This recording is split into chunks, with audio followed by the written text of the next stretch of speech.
श्रोते हो नमस्कार. 17 मेला जागतिक उच्च रक्तदाब दिन साजरा केला जातो आणि त्यानिमित्तानेच आज आपण आपल्या आकाशवाणी अकोला केंद्राच्या स्टुडिओमध्ये हृदयरोग तज्ज्ञ डॉक्टर श्रीकांत काळे यांना आमंत्रित केलेलं आहे. नमस्कार डॉक्टर. नमस्कार. आज आपण रक्तदाब जो आहे अतिशय महत्त्वाची अशी बाब आहे, तर त्या संदर्भात आपल्या श्रोत्यांना माहिती देऊया.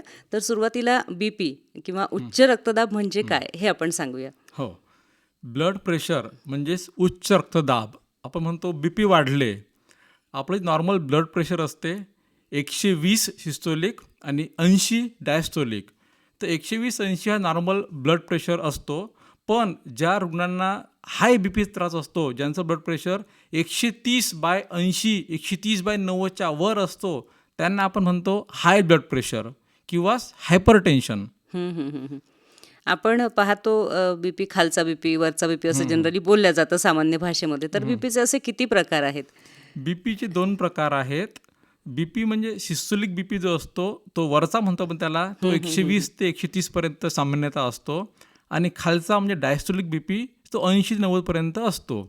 आणि हाय BP 2 प्रकार असतात. हाय BP म्हणजे एक असतं प्रायमरी हायपरटेन्शन, त्यालाच आम्ही म्हणतो सिस्टमिक हायपरटेन्शन, त्यालाच आम्ही म्हणतो इसेन्शियल हायपरटेन्शन, जे 95% लोकांमध्ये कॉमन असते. 95% लोकांमध्ये असते प्रायमरी ऑर इसेन्शियल हायपरटेन्शन.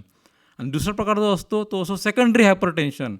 म्हणजे हायपरटेन्शनचे कारणं जे आहेत ते दुसरे, एक्झाम्पल थायरॉइडची बिमारी आहे, पेशंटला काही ॲक्रोमेगेली आहे, हार्मोनचा त्रास आहे, पेशंटला क्रोनिक किडनी डिसीज, किडनीचे आजार आहेत, किंवा पेशंटला अजून कुठल्या गोळ्यामुळे BP वाढते, काही लोकांना काही घाबरण्यामुळे BP वाढते, काही स्ट्रेस राहतो, काही ड्रग इंड्यूस हायपरटेन्शन असतो.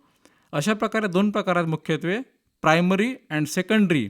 आणि BPचे म्हणतो आपण त्यात 2 स्टेज आहेत. एक प्री हायपरटेन्शन आणि एक असतं 120 ते 130 पर्यंत आहे म्हणतो प्री हायपरटेन्शन. आणि नंतर 130 ते 139 पर्यंत स्टेज 1 हायपरटेन्शन. आणि 140 आणि 90च्या वरची जेव्हा BP जातो त्याला म्हणतो स्टेज 2 हायपरटेन्शन. तर मुख्यत्वे 2 स्टेजेस आहेत, स्टेज 1 आणि स्टेज 2. रक्तदाब हा खरं तर एका विशिष्ट प्रमाणात जेव्हा असतो तुम्ही सांगितलं, तर तो अतिशय योग्य असं कार्य करत असतो. शरीरात आपल्या रक्ताचा फ्लो एकदम व्यवस्थित चाललेला असतो. बरोबर. पण जेव्हा हा वाढतो किंवा कमी होतो तेव्हा खरं तर कुठेतरी काहीतरी समस्या निर्माण होते. तर सुरुवातीची लक्षणं आपल्याला सांगता येतील का, की आपल्याला हा होणारा बदल जो आहे रक्तदाबातला तो ओळखता येईल? नक्कीच. हायपरटेन्शन जेव्हा रुग्णाला होतो, तुम्हाला की किस्सा सांगतो की एक मजेदार गोष्ट अशी आहे की हायपरटेन्शन वाढल्यावर रुग्णाला कुठला त्रास होत नाही. कुठला त्रास नाही हे त्याचं पहिलं लक्षण पहिलं आहे.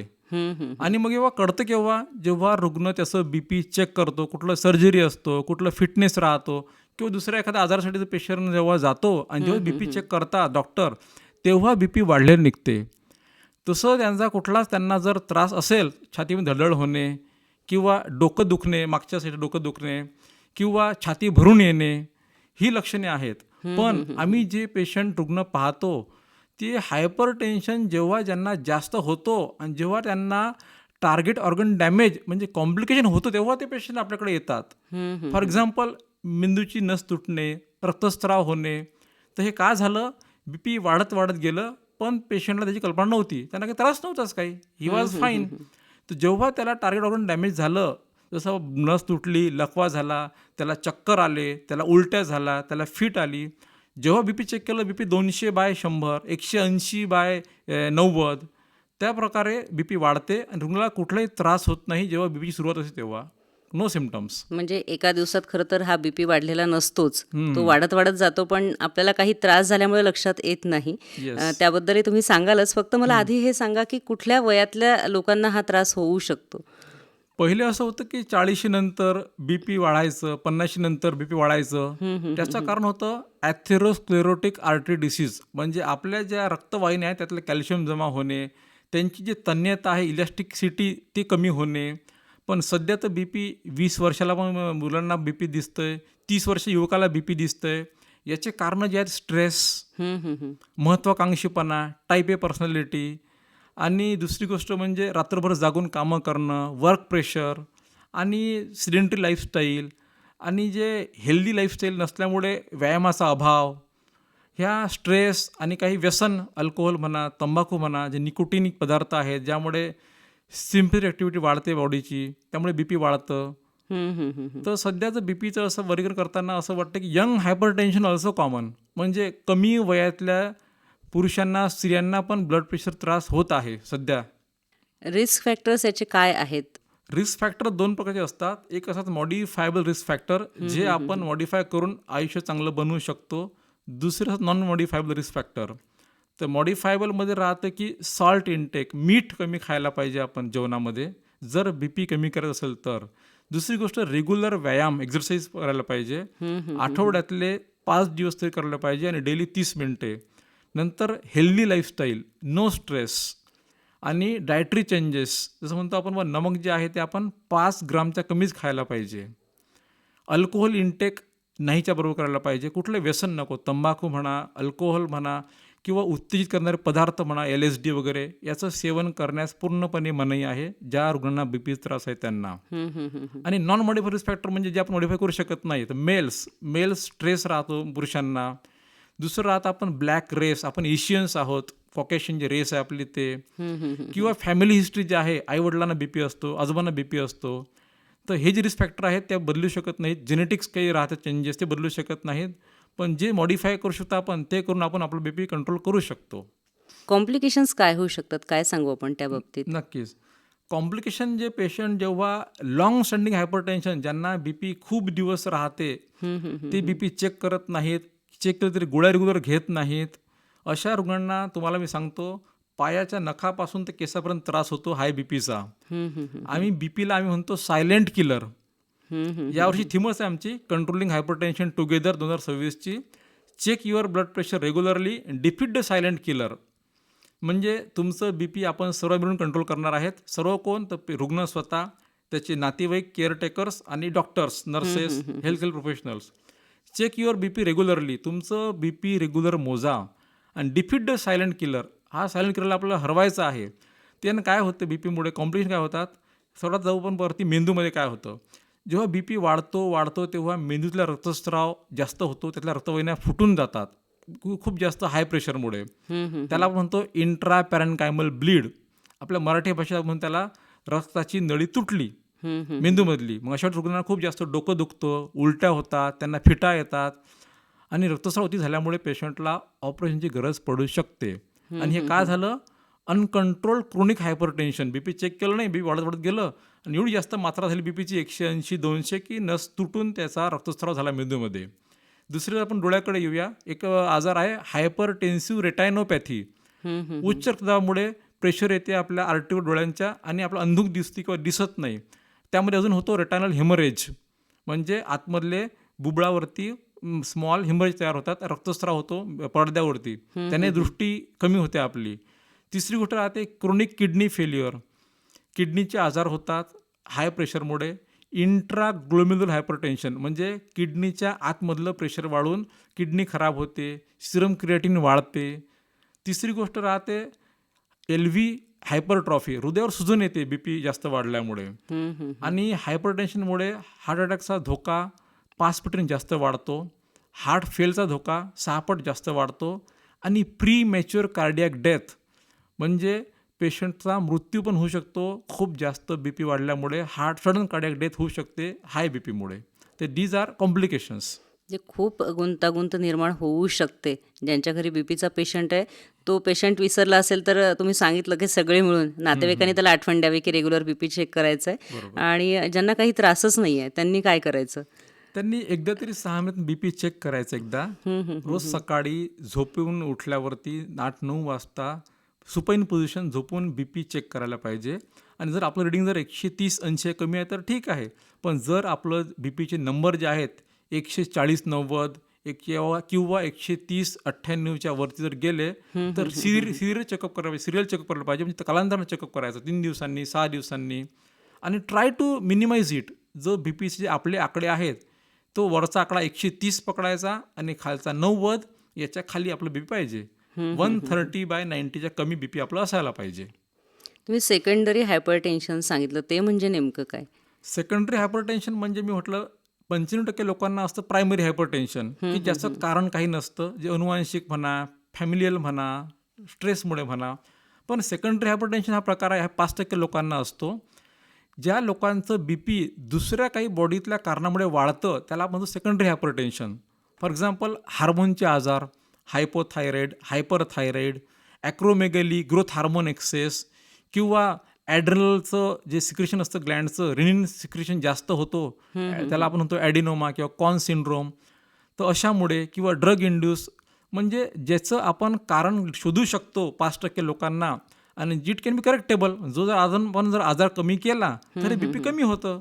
तर या आजाराला म्हणतात सेकंडरी हायपरटेन्शन. हे दुसऱ्या आजारामुळे बी पी वाढते आणि तो जर आजार आपण जर समूळ नायनाट केला तर हे बी पी कमी होते आणि गोळी बंद होऊ शकते सेकंडरी हायपरटेन्शनच्या पेशंटची. यासाठी काय उपाययोजना आहेत बीपीसाठी? बी पीसाठी प्रामुख्याने 2 उपाययोजना आहेत. एक असतं फार्मॅकॉलॉजिकल ट्रीटमेंट, गोळ्या घेणे. दुसरं असतं नॉन फार्मॅकॉलॉजिकल ट्रीटमेंट. नॉन फार्मॅकॉलॉजिकल म्हणजे गोळ्या न घेता योगा करणे, रेग्युलर व्यायाम करणे, मीठ कमी खाणे जेवणात, healthy diet, healthy lifestyle, stress कमी करणे आणि आपल्या व्यसनांपासून दूर जाणे, तंबाखू, सिगरेट, दारू पूर्णपणे बंद करणे. आणि याच्या जर व्यतिरिक्त जर तो नाही होत कंट्रोल बी पी, तर आपल्याकडे भरपूर गोळ्या आहेत. ARBs म्हणा, CCBs म्हणा, बीटा ब्लॉकर. सध्या खूप जास्त मार्केटला ट्रीटमेंट मोडॅलिटी उपलब्ध आहेत. स्वस्त गोळ्या आहेत. रेग्युलर गोळ्या घेऊन आपण बी पी कंट्रोल ठेवू शकतो. म्हणजे ट्रीटमेंट कुठलीही असो पण आपण तज्ज्ञांच्या मार्गदर्शनाखाली ती घेतली पाहिजे. नक्की. ट्रीटमेंटचे काही दुष्परिणाम असतात का? कारण बरेच जण घाबरतात रेग्युलर गोळी घ्यावी लागेल म्हणून. नक्की. हे बघा, कुठलं पण गोळी असतो थोडाफार साईड इफेक्ट राहतो. फॉर एक्झाम्पल, जर आपण एक कॅल्शियम चॅनल ब्लॉकर घेतला, ॲम्लोडेपिन गोळी घेतली, ती गोळी वृद्ध लोकांना चांगली असते, पण त्याने पायावर सूज येते. तर घाबरायचं नाही, सूज ते काही दिवसाची असते, आपण गोळी बदलून देऊ शकतो. जर आपल्याला क्रिएटिन वाढलं तर आपण ते AC इनिबिटर ARB गोळी घेऊ शकत नाही. काही गोळींनी खोकला येतो, इनालाप्रिल गोळी पहिले होती 5 मिली, त्याने खोकला यायचा पेशंटला. तर आपल्या डॉक्टरांच्या सल्ल्यानुसार आपण योग्य जी आपली गोळी सूट होते ती गोळी घ्यायला पाहिजे. आणि गोळी अशी मध्ये बंद करायची नाही आहे, कारण की बी पी खूप जास्त शूट होऊन जातं एकदम अचानक गोळी बंद केली तर. तर रेग्युलर गोळी घ्यायची, डॉक्टरांच्या सल्ल्यानुसारच ट्रीटमेंट घ्यायची. एखादं आपण असं उदाहरण सांगू शकता का? त्यामुळे नेमकं आणखीन लक्षात येईल की हा बीपी आहे, हा जर जास्त वाढला तर काय होऊ शकतं? नक्कीच. माझ्याकडे एक रुग्ण होती, 4-5 वर्षापूर्वीची गोष्ट आहे. 30 वर्षाची एक महिला होती, तिला खूप जास्त बी पी वाढायचं, 180, 190, आणि तिला उचलून आणायचे लोक हातामध्ये, कारण तिला चालता येत नव्हतं. आम्ही तपासण्या केल्या तर त्यांचं पोटॅशियम कमी निघालं. पोटॅशियम राहायचं 2.1, 2.5, नॉर्मल पोटॅशियम लेवल असते आपली 3.5 ते 5. आम्ही तपासण्या केल्या पेशंटच्या, तिला गोळ्या दिल्या, पण त्या गोळ्या देऊन बीपी त्यांचं कंट्रोल होत नव्हतं. त्याची तपासणी केल्या, मी EBG केला, CT स्कॅन केला, तर त्यांना किडनीमध्ये त्यांना होता सुप्रारेनल ॲडिनोमा. किडनीच्या वरची ग्रंथी असते त्यामुळे त्यांना एक गाठ होती राईट साईडला. आम्ही CT स्कॅन केला, त्यांची सर्जरी केली, ती गाठ काढून टाकली आणि त्या गाठ काढल्यानंतर त्यांचं एकदम बीपी कमी झालं. मी तुम्हाला मगाशी बोललो, इट वॉज सेकंडरी हायपरटेन्शन. ते बीपी का त्यांना होतं? त्या गाठीमुळे. ते गाठ रिनिन हार्मोन सिक्रेट जास्त करायची, त्यांना बीपी खूप जास्त वाढायचं पेशंटचं, 180, 190, आणि पोटॅशियम कमी व्हायचं. त्या 2 गोष्टीला दुवा आम्ही पकडला आणि त्यांचं ऑपरेशन केल्यानंतर त्यांना बीपी एकदम कमी झालं. त्यांना गोळीची गरज पण भासली नाही जेव्हा मी त्यांची ट्यूमर काढलं ॲड्रिनल ग्लँडचं. तर याला म्हणतात कॉन सिंड्रोम, या आजाराचं नाव आहे कॉन सिंड्रोम. तर ही एक माझी केस आहे, संस्मरणीय केस आहे. त्या पेशंटला खूप जास्त लाभ झाला. म्हणजे थोडंसं प्रत्येकाने आपल्या तब्येतीकडे लक्ष द्यावं आणि सांगितल्या त्या वेळेला आपण थोड्या काही तपासण्या करून घ्याव्यात. नक्कीच. मला हे सांगा आता की हे जे बीपीच्या गोळ्या आहेत की ज्या आपल्याला वारंवार घ्याव्या लागतात, पण गोळ्याच का, किंवा गोळ्यांचा शोध किंवा ह्या गोळ्याच याच्यावरती ट्रीटमेंट आहे, हे आपण काय कुठल्या पद्धतीने सांगू शकतो? एक इंटरेस्टिंग तुम्हाला हिस्ट्री सांगतो थोडी, की FDR, फ्रँकलिन डी रुझवेल्ट, अमेरिकेचे राष्ट्राध्यक्ष होते, त्यांना त्रास होता बीपीचा. ही वॉज चेन स्मोकर म्हणजे खूप जास्त लोक सिगरेट ओढतात. त्यांचं बीपी 190, 200 पर्यंत बीपी जायचं, पण त्या काळात गोळ्या उपलब्ध नव्हत्या, म्हणून त्यांचा मृत्यू झाला. तो झाला इंट्रा पॅरेन्कायमल हेमरेज. म्हटलं तुम्हाला की नस तुटली, मेंदूतली, त्याने मृत्यू झाला. तर शोध कसा लागला या गोळ्यांचा? तर जेव्हा आफ्रिकेच्या अमेझॉन जंगलामध्ये लोक जेव्हा जायचे, त्यांना साप चावायचे, आणि साप चावल्या, व्हायपर साप चावल्यानंतर काय होतं, एकदम बीपी लो व्हायचं, हायपोटेन्शन, सडन बीपी लो, किडनीवर सूज. तर लोकांना समजलं बा की जे एन्जिओटेन्सिन रिनिन ब्लॉकर जो ड्रग आहे, ते एन्झाईम आहे, ते असं सापाच्या विषामध्ये, आणि ते विष जेव्हा पेशंट रुग्णाला साप चावतो तेव्हा बीपी लो होतो. मग या निकषावरून त्यांनी ते एन्झाईम डेव्हलप केलं आपण लॅबमध्ये, ARB नावाचं, आणि त्याच्या गोळी बनवून आपण ते रुग्णांना देतो आपण, ज्यामुळे बीपी लो लवकर होतं. तर जे जास्तीची क्षमता जी आहे, टेल्मीसर्टान, ऑल्मेसर्टान, हे जे ड्रग आहेत, दे आर एन्जिओटेन्सिन रिसेप्टर ब्लॉकर्स. जे तयार होतात त्याचा फॉर्म्युला जो असतो ते विष असतं व्हायपर सापाचं, त्या विषयामध्ये बनतात ते. हा शोध नंतर लागला 1980-90मध्ये. नंतर आपल्याकडे गोळ्या बीपीच्या भरपूर आल्या, अम्लोडेपिन, टेल्मिसर्टन. सध्या आपल्याकडे 15 ते 20 प्रकारच्या गोळ्या उपलब्ध आहेत बीपीसाठी. आपण सोप्या भाषेत काय सांगू की आपलं हृदय कसं काम करतं नेमकं? Very good. हां, हृदय म्हणजे काय, आता आपले जे आहेत श्रोते आहेत, आपले सर्व शेतकरी खूप जास्त असतात, आपले जे रुग्ण आहेत ते. हार्ट म्हणजे आपल्या विहिरीवरची मोटर आहे, बरोबर आहे. आणि आपलं जे मोटरचं काम काय असतं, पूर्ण शेताला पाणी देणे.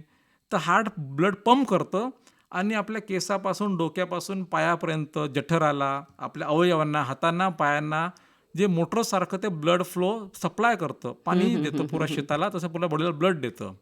आणि जेव्हा हार्ट फेल म्हणतो आपण, ते हृदय काम कमी करतं किंवा हृदयाची क्षमता कमी होते. त्याचे कारणं हायपरटेन्सिव्ह म्हणा किंवा काही अजून इस्चेमिक हार्ट डिसीज म्हणा किंवा आपण म्हणू हृदय रोगामुळे जो आजार होतो त्यामुळे हृदयाचं काम कमी होतं. तर अशा वेळेस काय होते, मोटर जेव्हा काम करत नाही तेव्हा पाणी फेकलं जात नाही. मग अशा वेळेस पाणी जमत फुफ्फुसामध्ये, रुग्णाला दम लागतो, श्वास घ्यायला त्रास होतो, हातापायावर सूज येते, चालणं पण जमत नाही. अशा आजाराला आपण म्हणतो हार्ट फेल्युअर. तर सोप्या भाषेमध्ये हृदय एक आपली मोटर आहे विहिरीतल्या पाण्याची. बीपीमुळे आणखीन कुठले आजार होऊ शकतात? काही आजारांची नावं आपण सांगितलीच आहेत, पण आणखीन कुठले आजार आहेत? बीपी सोबत आपल्याला हायपरटेन्शन सोबत डिसलिपिडिमिया म्हणजे कोलेस्टेरॉल वाढणे, ट्रायग्लिसराईड वाढणे, त्यामध्ये मग होतो कोरोनरी आर्टरी डिसीज, जसं की हार्ट अटॅक येणे, हार्ट फेल होणे. अजून म्हटलं तुम्हाला हायपोथायरॉइड पण राहते बीपीमुळे. आणि जेव्हा बीपी खूप जास्त वाढते, इट कॉजेस LV हायपरट्रॉफी म्हणजे लेफ्ट व्हेंट्रिकल हायपरट्रॉफी होते. त्याने होते सडन डेथ होऊ शकते. एक अजून त्रास होतो ॲक्यूट किडनी इंजुरी. खूप जास्त बीपी वाढते, त्याची सुजन येते किडनीवरती आणि त्यामुळे पेशंटला किडनीचा पण त्रास होऊ शकतो. आजकाल डॅश डाएट असं पण ऐकण्यात येतं, तर हे नेमकं काय आहे? हो, डाएट म्हणजे DASH dash diet, dietary approach to stop hypertension. DSH म्हणजे त्यामध्ये प्रामुख्याने काय, हेल्दी लाईफस्टाईल वापरा, मीठ 5 ग्रामच्या कमी खा, रेग्युलर व्यायाम करा, आठवड्यातून 5 दिवस किंवा 150 मिनिटे, मिठाचं प्रमाण कमी, जंक फूड खाऊ नका, स्ट्रेस कमी करा, योगा करा आणि तुम्हाला जे आवडतं, ज्यात तुमचं मन रमतं असा छंद जोपासा, जेणेकरून तुमचं मन स्थिर राहील. सर, जागतिक उच्च रक्तदाब दिनानिमित्त आपण बोलतो आहोत, तर आपण याचा उद्देश पण सांगूया. नक्कीच. WHO जे आपलं आहे 2026 जी थीम आपली आहे त्या कंट्रोलिंग हायपरटेन्शन टुगेदर. आपण सर्वांनी मिळून ब्लड प्रेशर कमी करण्याचे उपाययोजना करूयात. Check your blood pressure regularly. तुमचा रक्तदाब नियमित डॉक्टरांकडून मोजून घ्या आणि डिफीट द सायलेंट किलर. हायपरटेन्शनला आपण म्हणतो सायलेंट किलर आहे, त्याला आपल्याला हरवायचं आहे आणि BP मुक्त जीवन जगायचं आहे. सर, MD करत असताना तुमचा मला असं वाटतं शोध निबंधाचा विषय पण उच्च रक्तदाब होता, तर जाता काय संदेश द्याल तुम्ही त्यानिमित्ताने? नक्कीच. माझा थेसिस टॉपिक होता clinical hypertensive in young population, aetiology and complications. त्यामुळे मी जवळपास 500 रुग्ण तपासले, त्यांचा डाटा गोळा केला आणि मला असं आढळलं की त्यांचं मुख्य कारण जे होतं किडनीचे आजार, स्ट्रेस आणि त्यांच्या ज्या हॅबिट्स होत्या जसे नशा, तंबाखू, अल्कोहोल, तर त्या मला प्रामुख्याने आढळल्या. आणि त्यांना लोकांना त्रास काहीच नव्हता. बीपी फक्त जेव्हा मी चेक केलं त्यांना बीपी वाढलं होतं. जेव्हा मी ECG केला, इको केला, तेव्हा त्यांना मिळाला मला LV हायपरट्रॉफी म्हणजे हार्टवर सुजन. आणि अर्ली लोकांना जेव्हा मी गोळ्या सुरू केल्या तर आम्हाला खूप रिझल्ट चांगले मिळाले आणि खूप त्या लोकांना त्रास न होता त्यांचं आयुष्य जे ते नॉर्मल लोकांप्रमाणे ते लोक जगू शकले. पण आकाशवाणी अकोला केंद्राच्या स्टुडिओमध्ये आलात आणि उच्च रक्तदाब आपल्याला कसा कंट्रोल करता येईल त्यासाठी तुम्ही जी माहिती सांगितलीत त्यासाठी आकाशवाणी अकोला केंद्रातर्फे मी आपले आभार मानते आहे. धन्यवाद. धन्यवाद.